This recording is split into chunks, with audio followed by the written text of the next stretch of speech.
Hello everyone, good morning. Welcome back to my channel. कैसे हो आप सब लोग? उम्मीद करती हूँ बहुत ही अच्छे होंगे। मैं भी बढ़िया हूँ और आ गई हूँ एक नई वीडियो के साथ। तो यहाँ पे व्लॉग शुरू हो रहा है, शाम का टाइम है।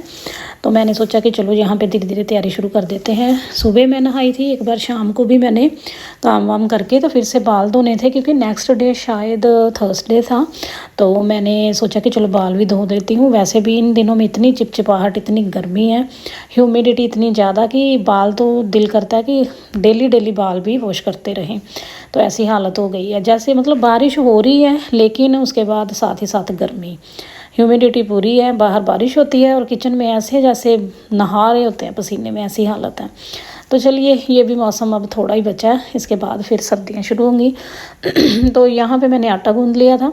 तो मेरी शुरुआत जो शाम की है ना, मैं सब्ज़ी का बाद में सोचती हूँ, पहले फटाफट से मैं ना चाय वगैरह के दोपहर के जो बर्तन होते हैं, क्योंकि सुबह करती हूँ एक बार और उसके बाद फिर मैं शाम को करती हूँ। मतलब सुबह का ये होता है कि जितनी बार मैं किचन में गई हूँ मैं बर्तन धोती ही रहती हूँ। कभी कभी ना मुझे इस चीज़ से बहुत चिढ़ आती है। अभी खाना बनाने में, सफाई में मुझे इतना मन ना परेशान नहीं होता जितना मेरा बर्तनों से होता है, क्योंकि पता नहीं क्यों मेरा ऐसा रहता है कि मैं जब भी किचन में आती हूँ ना, मैं सबसे पहले बर्तन जो है ना वो हटाती हूँ सिंक में से। मुझे बहुत अजीब लगते हैं बर्तन रखे हुए, और बर्तन ऐसे हैं कि ये तो कभी ख़त्म ही नहीं होते। जितने मर्जी करके रख लो फिर से हो जाते हैं, क्योंकि एक मिनट में किसी ने चाय बनाई 3-4 बर्तन हो गए, किसी ने खाना खाया 2-3 बर्तन, 4 फिर से हो गए। तो ये काम चलता ही रहता है, क्योंकि आजकल ऐसा ही हो चुका है कि खाने का कोई एक, सभी का एक टाइम तो होता नहीं। तो यहाँ पे मैं नहा धो के ना, बाल भी मैंने कंघी के कर ली थे एक बार। तो फिर मुझे याद आया कि चलो, चूड़ियाँ मैंने मंगवा के रखी हुई थी, युविका के पापा लेके आए थे मेरे लिए, तो मैंने इनसे ही मंगवाई थी। मैंने अपनी चूड़ी का साइज़ दे दिया था। तो इनका जाना मार्केट लगा ही रहता है। मैं थोड़ा सा मार्केट जाने में आलस करती हूँ, जब भी मन होता है तो मैं चली भी जाती हूँ, लेकिन इन्होंने तो जाना था तो मुझे बोल भी रहे थे कि चलो। तो मैंने कहा कि नहीं, आप ना मेरे लिए ये ग्रीन वाली सिंपल सी चूड़ियाँ ज़रूर लेके आना। तो ये बहुत प्यारी सी सिंपल हैं, क्योंकि मैं ज़्यादा नहीं पहनती। मैंने कभी चूड़ियाँ ज़्यादा नहीं पहनी, कि होता है ना जैसे मुझे बहुत मतलब जैसे गर्मी में तो खास करके। और मेरी ना एक आदत है, रात को सोते टाइम ना मैं एक बाजू पिल्लो लेती हूँ, लेकिन एक बाजू ना सिर के नीचे रख के सोती हूँ। तो कांच की चूड़ियाँ ये होता है कहीं टूट के लग ही ना जाए, तो इसलिए शुरू से लेके मैंने चूड़ियाँ बहुत कम पहनी हैं। मैरिज से पहले भी मैं एक कंगन पहन लिया, एक एक दोनों हाथ में, तो इससे ज़्यादा नहीं मैं पहनती थी। तो यहाँ पे मैंने सोचा कि चलो सावन में सभी की हरी चूड़ियाँ पहनते हैं, तो मैं भी पहन लेती हूँ। थोड़ी थोड़ी सी मैंने पहन ली, बाकी मैंने रख दी। तो बहुत सारी मेरे पास रखी भी हुई, पहले मैं बहुत ख़रीदती थी, बहुत सारी हैं। मतलब सूटों के साथ होता है ना, नए नए में शौक़ बहुत होता है, तो मैं हर सूट के साथ मैचिंग चूड़ियाँ मेरी होती थी, तो बहुत सारी रखी हुई हैं। तो ग्रीन है सावन में पहनने के लिए स्पेशल, अदरवाइज़ तो इतनी पहनी नहीं जाती।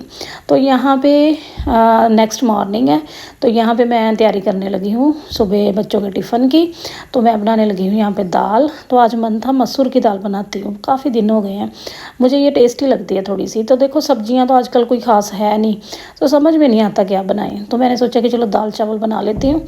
दोपहर को फिर मैं रोटी बना लूँगी, जब बच्चे वापस आएंगे तो साथ में एक एक दो दो रोटी बन जाएगी। अभी फ़िलहाल मैं दाल बना लेती हूँ। जब मन होता है कि अकेली दाल ना खाने का, फिर मैं साथ में सूखे आलू वगैरह बना लेती हूँ। लेकिन आज अभी फ़िलहाल यही था कि मैं दाल चावल एक बार बना लूँ, बाकी मैं बाद में देखूँगी। तो फ्रेंड्स, पिछली वीडियो में मैंने आपको बताया कि मैंने जॉब छोड़ दी, लेकिन बहुत सारे लोगों को, बहुत सारे क्या, अभी जितने भी लोग मेरे साथ जुड़े हैं, आप लोगों को नहीं पता होगा कि मैं कौन सी जॉब करती थी। तो मैंने सोचा आज की वीडियो में आप लोगों के साथ वो भी चीज़ शेयर करती हूँ। तो फ्रेंड्स, मैंने बीएससी बीएड की हुई है, तो मेरा टीचिंग का एक्सपीरियंस भी काफ़ी है, क्योंकि मैं मैरिज से पहले भी टीचिंग करती थी। और ट्यूशन भी ज़बरदस्ती हमारे आस पड़ोस के जो है ना कोई ना कोई भेज ही देते थे बच्चों को, क्योंकि मैं बीएससी करती थी। तो सभी को ये मन में होता था कि चलो इंटेलिजेंट है पढ़ने में, तो मेरे पास बच्चे शुरू से ही, छोटे छोटे बच्चे जो हैं ट्यूशन के लिए ज़रूर आते थे। हालांकि मैं कई बार थक जाती थी, मतलब ये ट्यूशन पढ़ाना मुझे कभी कभी बोर लगता था, लेकिन ज़बरदस्ती आस पड़ोस के हमारे जो है ना वो छोड़ जाते थे बच्चों को। तो मेरे ट्यूशन का और टीचिंग का स्कूल्स में बहुत एक्सपीरियंस है। वो तो शादी के बाद मैंने अपनी मतलब मैरिड लाइफ में बिज़ी हो गई यहाँ पे, तो मैंने टीचिंग ज़्यादा नहीं की। लेकिन एक बार फिर से मैंने ना हिम्मत करके फिर मैंने टीचिंग जो है ना दोबारा से मैंने प्राइवेट स्कूल ज्वाइन किया। काफ़ी खुश थी मैं। लगभग मैंने 1 साल और 2-3 महीने लगाए हैं। लेकिन फ्रेंड्स वो जॉब जो है ना, वो मुझे को किसी ने निकाला नहीं है, वो मेरा खुद ही डिसीज़न था कि मैंने स्कूल छोड़ना है। वो छोड़ने के कारण भी मैं आपको बता देती हूँ कि मुझे सैलरी बहुत कम थी और शेड्यूल जो था ना वहाँ पे, शेड्यूल बहुत ज़्यादा हेक्टिक था, क्योंकि वहाँ पे फ्री पीरियड नहीं मुझे मिल रहा था। 8 पीरियड लगातार पढ़ाना। और आप देखो, अब इतनी, मैं जब मैरिज से पहले और बात थी, अब वो भी बात तो रही नहीं। अब एज के साथ साथ, टाइम के साथ साथ इंसान की एनर्जी भी कम होती जाती है। और सबसे बड़ी बात, एनर्जी की भी छोड़ो, मैं सारी चीज़ें कर लेती, लेकिन मेरा घर, मेरी हेल्थ बहुत इग्नोर हो रहे थे। तो इसलिए मैंने डिसीज़न लिया कि मुझे जॉब छोड़नी चाहिए, क्योंकि मैंने 1 साल 3-4 महीने जॉब करके देख ली, मेरा घर जो है वो बिल्कुल इग्नोर हो रहा था। क्योंकि अगर मैं देखो जॉब पे जाती हूँ, 4 पैसे कमा लेती हूँ, तो वही चीज़ें मैं घर में एक हेल्पर रख के उधर पे करनी हूँ, तो फिर मुझे इतनी गर्मी में, इतनी सर्दी में, हर मौसम में पढ़ाना आसान नहीं है। और हमें पता क्या करते थे, छुट्टियों में भी फ्रेंड्स, मतलब जैसे जून की छुट्टियों में भी थोड़े दिन बुलाया। और उससे भी बड़ी बातें बहुत है। उससे भी बड़ी बात ये कि हमें जो सैलरी थी ना, वो हर महीने नहीं दी जा रही थी, 2-2 3-3 महीने जमा रखी जा रही थी। तो वो चीज़ भी मुझे अच्छी नहीं लगी। देखो, मैं अपनी बात करूँ तो मुझे ये है कि इतने से पैसों में बनता तो कुछ नहीं है। तो हम इतने, चलो भगवान की दया से इतने नीडी पर्सन नहीं है कि हमें हर महीने उसी पे हम बैठे हैं, है ना, उतने से पैसों पे बैठे हैं, ऐसा तो नहीं है। लेकिन फिर भी मुझे ये चीज़ लगती थी कि अगर कोई इंसान, अभी हर एक की ज़रूरतें अलग होती हैं, तो मान लो किसी को इतनी ज़्यादा ज़रूरत है, कोई मजबूरी में इंसान जॉब कर रहा है, तो वो 3-3 महीने वेट करेगा।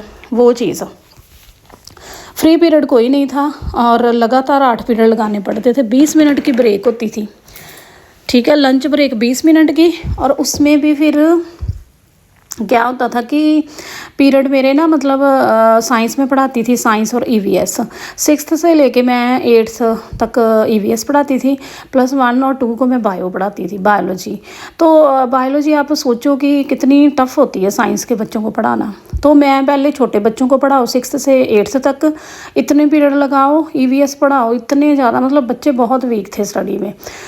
और इतना पढ़ाने के बाद बीच में 2 पीरियड बायो के, तो 8 पीरियड लगातार मेरी ना, मतलब मेरी हेल्थ जो है ना वो डाउन होनी स्टार्ट हो गई। मैंने बीच में 2-3 महीने डाइटिंग की, तो मेरी इम्यूनिटी इतनी वीक हो गई कि क्लास में इतना बोलना मेरे से हो ही नहीं पा रहा था। तो फिर मैंने क्या किया कि मैंने डिसीज़न ले लिया। और बाकी रही बात मेरी फैमिली की, स्पेशली मेरे हस्बैंड मेरे हर डिसीज़न में कोऑपरेट करते हैं। वो जैसे मैं सोचती हूँ करती हूँ, हर चीज़ में करते हैं। हालांकि युविका के पापा ही जाके स्कूल में पूरा बता के आए कि हेल्थ इश्यूज़ आ रहे हैं, कि मतलब रेस्ट की ज़रूरत है, तो इसलिए हमें छोड़ना पड़ेगा। और अचानक से हमने ये नोटिस दिया, तो इसी वजह से मुझे 2-3 महीने की मेरी पे जो है वो नहीं दी गई। हालांकि मुझे इस चीज़ का दुख भी है, पैसे बहुत थोड़े हैं फ्रेंड्स, आपको पता है कि प्राइवेट जॉब में 6,000 7,000 8, इससे ज़्यादा नहीं मिलते। बस इतने ही मेरे थे, इतने ही आप लगा लो, 7,000 8,000 के बीच ही लगा लो, लगभग इतने ही, 7 ही लगा लो, इससे ज़्यादा नहीं थे। तो कोई इंक्रीमेंट नहीं, कोई फ्री पीरियड नहीं, और इतनी खिंचाई, इतनी, मैं कहती हूँ कि बहुत बुरा हाल है प्राइवेट जॉब में, बहुत बुरा हाल है। एक अच्छे भले ग्रेजुएटेड पर्सनस जो हैं, पढ़े लिखे लोगों को भी बहुत मुश्किल है बाहर काम करना। और देखो, मैं तो इतना, हमारे घर का भी ऐसा नहीं है कि मैं अभी, हमारा पूरा पोर्शन ऊपर वाला खाली है, मैं ट्यूशन सेंटर भी खोल सकती हूँ, बहुत चीज़ें। लेकिन बात फिर से वही आती है कि 4 पैसों के लिए मेरा घर इग्नोर होता है, मेरी हेल्थ जो है वो अलाउ नहीं करती। क्योंकि मैं आके, जब मैं स्कूल से वापस आती थी ना, तो मैं इतनी चिड़चिड़ी हो जाती थी। मुझे ऐसे होता था कि मुझे नहीं पता वो साल में क्या मेरे बच्चे पढ़ रहे हैं, क्या कर रहे हैं घर में। मतलब मेरे झाड़ू भी 3-3 4-4 दिन नहीं लगता था। बिल्कुल मैं पूरी तरह से डेडिकेटेड हो गई थी स्कूल को, क्योंकि सिर्फ स्कूल स्कूल स्कूल ही मेरे माइंड में घूमता था। दिन रात मुझे ये करना है, वो करना है, रजिस्टर का ये काम रह गया, बच्चों के टेस्ट क्वेश्चन पेपर तैयार करने हैं, चेक करने हैं, लिस्टें बनानी हैं। फिर क्लैरिकल काम भी पूरे टीचर्स को दिए हुए हैं, मतलब क्लैरिकल काम काम भी टीचर ही करे। और आप सोचो कि साइंस पढ़ाने वाले टीचर को +1 2 को जो टीचर पढ़ा रहा है उसे प्रॉपर 2 पीरियड, कम से कम 2-3 पीरियड फ्री होते हैं। मतलब साइंस वाले टीचर हमेशा +1 2 को पढ़ाने वाले टीचर को दिन में 3 या 4 लेक्चर होते हैं, इससे ज़्यादा नहीं होते। और हम तो 8 घंटे मतलब मजदूरों की तरह मजदूरी कर रहे थे। तो मुझे वो चीज़ अच्छी नहीं लगी, तो मैंने तो 2-3 महीने की पे भी छोड़ी और मैंने पूरा सडन नोटिस पे मैंने स्कूल लीव कर दिया। मैंने बहुत मन में सोचा कि मुझे पढ़ाने का, आप आगे ग्रो करने का मौका मिला, मैं ना छोड़ूं, लेकिन ये डिसीज़न मैंने बहुत मजबूरी में लिया है, मतलब बहुत सोच समझ के लिया है। क्योंकि सबसे पहले आती है हेल्थ, हेल्थ के बाद आती है अपनी फैमिली भी आती है। तो मैं सारी चीज़ें इग्नोर करके स्कूल जाती रहूँ, 5-7 हज़ार रुपये के लिए मैं इतना मतलब हर चीज़ को सेक्रीफाइस करूँ, इतना मेरे से नहीं हो पा रहा।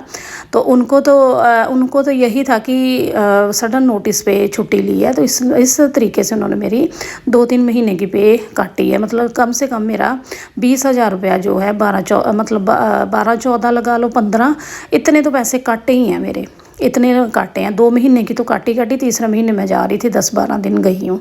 तो ऐसे करके मेरे जो हैं वो उन्होंने पे काटी है, लेकिन मुझे कोई फ़र्क नहीं पड़ता। अगर उनको सही लगता तो उन्होंने वो जो किया, बस यही।